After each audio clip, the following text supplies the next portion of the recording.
Hai,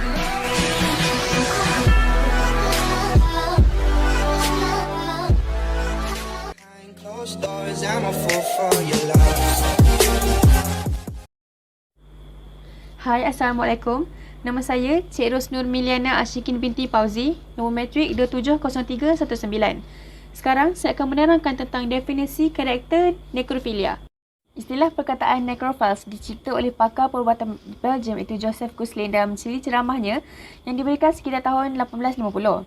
Nekrofilia adalah gangguan seksual di mana penghidapnya lebih suka tidur atau melakukan hubungan seks dengan mayat berbanding dengan manusia. Termasuklah sama ada mayat yang baru dibunuh, yang telah diawet ataupun tulang rangka mayat tersebut. Nekrofilia boleh dibahagikan kepada beberapa jenis kategori. Terdapat 10 kategori nekrofilia iaitu role players, romantic necrophiles, necrophic fantasizers, tactile necrophiles, fetishistic necrophiles, necromolilomaniacs, opportunistic necrophiles, regular necrophiles, homicidal necrophiles dan akhir sekali ialah exclusive necrophiles. Dan sekarang saya akan menerangkan sedikit tentang kategori-kategori karakter nekrofilia ini. Nekrofilia role player adalah sejenis nekrofilia yang apabila individu akan terangsang apabila berpura-pura pasangan mereka mati semasa aktiviti seksual. Romantic necrophiles pula adalah individu yang masih melekat pada kekasihnya yang sudah mati. Necrophic fantasizers pula adalah di mana individu yang berhayal tentang nekrofilia tapi tidak berinteraksi secara fizikal dengan mayat. Bagi tactile necrophiles pula, individu akan berasa terangsang apabila menyentuh atau membelai mayat, tetapi tanpa melakukan persetubuhan. Fetishistic necrophiles adalah apabila individu akan mengeluarkan objek atau bahagian badan daripada mayat tersebut untuk memuaskan keinginan seksual mereka, tetapi tanpa melakukan persetubuhan. Necromolilomaniacs pula adalah individu yang mendapat keseronokan daripada mencacatkan mayat semasa melakukan aktiviti onani, tetapi tanpa melakukan persetubuhan. Seterusnya, ada opportunistic necrophiles pula adalah kategori di mana individu biasanya tidak berminat dengan nekrofilia, tetapi akan mengambil kesempatan apabila terdapat peluang.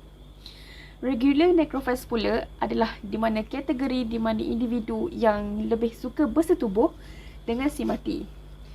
Homicidal necrophiles pula adalah apabila individu itu sanggup membunuh seseorang untuk melakukan hubungan seks dengan mangsa mereka. Kategori yang terakhir dan yang paling kronik antara ke-10 kategori necrophiles ini adalah exclusive necrophiles, di mana individu yang mempunyai minat eksklusif dengan hubungan seks dengan si mati dan tidak boleh lagi membuat perhubungan seks dengan orang yang hidup. Ini kerana mereka tidak akan berasa terangsang untuk melakukan hubungan seks dengan manusia yang masih hidup.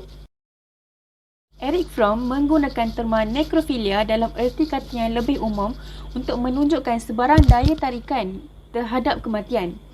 Seterusnya, di dalam Manual Diagnostik dan Statistik Gangguan Mental edisi ke-5 iaitu DSM-5, minat seksual yang berulang terhadap mayat boleh didiagnosiskan di bawah gangguan paralifik tertentu lain iaitu nekrofilia apabila ia menyebabkan kesusahan atau kemerosotan yang ketara pada bahagian fungsi tubuh yang penting. Sebagai contoh, pesakit tidak boleh melakukan sebarang hubungan seksual dengan pasangan yang masih hidup. Itu saja daripada saya dan saya akan serahkan pembentangan kepada pembentang yang seterusnya.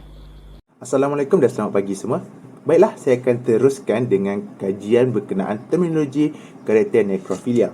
Okey, berdasarkan kajian yang dilakukan oleh Alex Gilheimer dan Ana Lucia Souza de Freitas pada tahun 2016, yang mana kajian ini telah diambil berdasarkan kajian sebelum ini iaitu daripada Fromm. Okey, dalam artikel atau kajian tersebut menyebut bahawa mereka yang mempunyai personaliti karakter nekrofilia ini lebih cenderung untuk menyukai ataupun tertarik kepada benda yang tidak tumbuh dan tidak hidup. Malah mereka lebih suka terhadap satu yang mechanical. Kemudian mereka yang mempunyai karakter nekrofilia ini lebih cenderung untuk mengawal dan menunjukkan sifat dominan mereka terhadap sesuatu yang mereka miliki dengan cara mereka akan menunjukkan kekerasan ataupun akan menghapuskan menghapuskan perkara yang mereka miliki itu sekiranya ada ancaman dari luar yang mana mereka menganggap ancaman terhadap kepunyaan mereka adalah ancaman terhadap diri mereka sendiri. Dan berdasarkan buku yang ditulis oleh Victoria S. Harrison, menyatakan seorang tokoh yang bernama Adolf Eichmann yang pada Perang Dunia Kedua yang dikenali sebagai the organizer of Holocaust. Sama seperti Hitler, kita tahu yang Hitler telah membunuh ramai orang Yahudi, dan di sini membuktikan bahawa Eichmann juga mempunyai karakter nekrofilia yang mana beliau ingin menunjukkan sifat dominan dan ingin memastikan ancaman daripada kaum Yahudi terhadap kekuasaan dan kedudukan mereka, iaitu tentera Nazi, tidak terancam. Dan satu kajian menarik yang dilakukan oleh Fromm berkenaan dengan personality ini, Carl Jung, seorang tokoh yang kita kenal, juga mempunyai karakter nekrofilia, tetapi beliau boleh mengawal sifat kecenderungan beliau untuk membunuh dengan menyukai benda yang hidup dan kreativiti dan juga cinta terhadap sesuatu.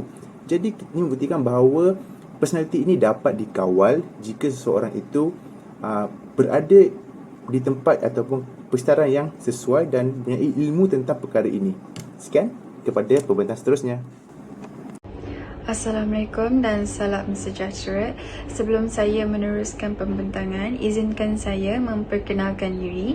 Nama saya Nurul Sofia binti Azli, matrix number 270453. Kajian terminologi yang kedua adalah Lester Ballard, iaitu daripada karya Child of God.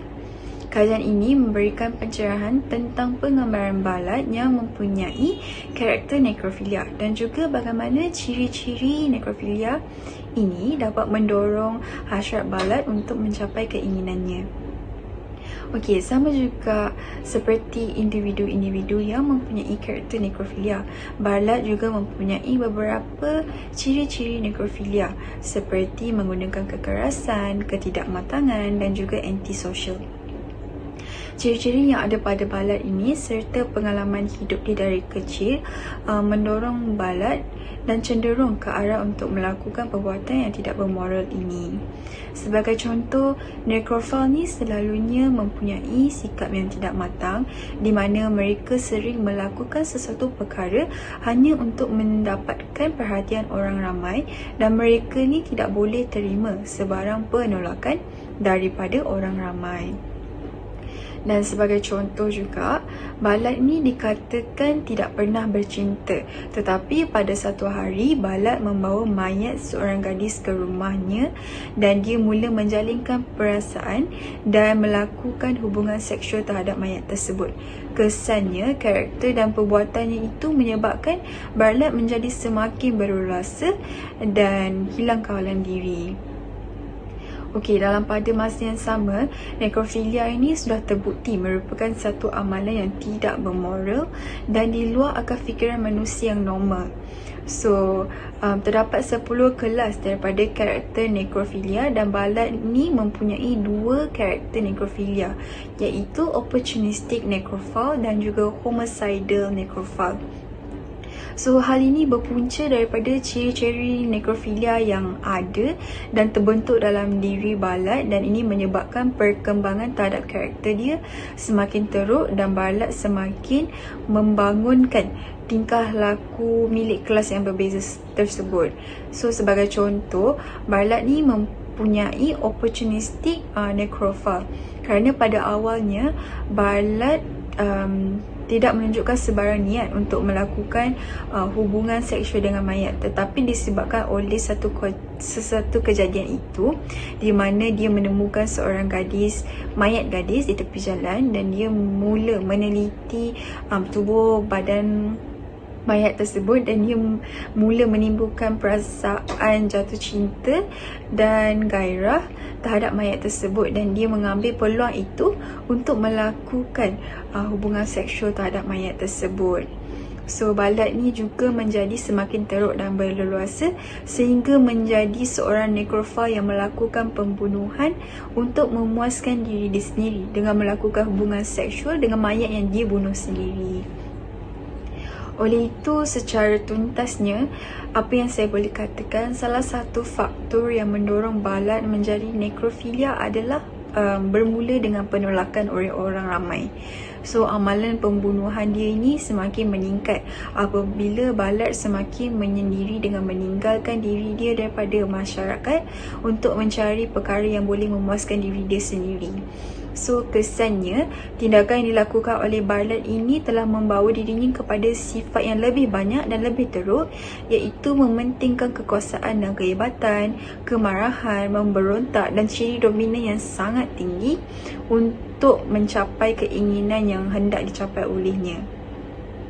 Sekian itu saja daripada saya. Assalamualaikum warahmatullahi wabarakatuh. Nama saya Amira Joria binti Abdul Rahman. Nombor matrik saya ialah 284-738. Hari ini saya akan bentangkan mengenai teori yang boleh dikaitkan dengan terminologi Neuropilis. Teori yang boleh dikaitkan dengan terminologi Neuropilis adalah teori personality Erich Fromm. Asas teori ini adalah gabungan unik antara Sigmund Freud dan Karl Marx. Fromm menggalau personality sehat berorientasikan produktif dan personality tidak sehat berorientasikan tidak proaktif. Namun Neuropilis adalah karakter yang berorientasikan tidak proaktif. Neuropilis adalah satu bentuk tingkah laku seksual yang menyimpang, iaitu keinginan untuk melakukan hubungan seksual dengan mayat sama ada dalam tubuh manusia atau bangkai binatang. Tapi Neuropilis mengikut Erich Fromm adalah tingkah laku yang merosakkan dengan mengeksploitasikan orang, objek dan alam sekitar. Mereka adalah orang yang sangat tertarik dengan segala bentuk kematian. Contoh jelas bagi terminologi Neuropilis ialah Hitler. Adolf Hitler. Beliau terpesona dengan kebinasaan dan bau kematian adalah harum baginya. Beliau telah bunuh ramai Yahudi berbangsa Aryan tanpa belas kasihan. Hal disebabkan perasaan antisemitisme yang kuat yang tertanam dalam dirinya akibat pengaruh politik Datuk Vienna pada waktu itu, iaitu Karl Lueger, dan disebabkan oleh dendaman kepada orang Yahudi. Bukan itu saja, beliau juga dibesarkan oleh bapa yang panas baran dan ganas, membuatkan beliau mengembangkan lagi karakter Neuropilis dalam diri beliau. Saya setakat itu saja dari saya. Terima kasih. Assalamualaikum dan salam sejahtera. Saya Syarika Suraya dan nombor matrik saya 269563. Saya akan menjelaskan tentang alat ukuran atau ujian personaliti yang sesuai digunakan bagi mengukur karakter nekrofil. Alat yang sesuai bagi mengukur karakter ini ialah alat ujian Rorschach-Ibold. Ujian ini dicipta oleh seorang psikologi Switzerland yang bernama Hermann Rorschach pada tahun 1921. Beliau mendapat ilham untuk mencipta alat ujian ini daripada permainan kanak-kanak yang dipanggil kleksografi. Daripada permainan ini, beliau sedar yang setiap individu mempunyai pelbagai tanggapan yang berbeza walaupun daripada satu percikan dakwah yang sama. Seterusnya, tujuan alat ukuran ini digunakan adalah untuk menilai jenis personaliti, persepsi dan menyelesaikan masalah. Sistem yang boleh digunakan bagi menilai ujian ini ialah sistem pemarkahan Exner. Sistem pemarkahan ini menilai setiap aspek tindak balas, contohnya jumlah tumpukan dakwah, perkara yang diceritakan dan lain-lain. Selain itu, alat ukuran Rorschach-Ibold ini mempunyai 4 dimensi, iaitu mod persepsi, pergerakan, warna dan mencatat jawapan asal.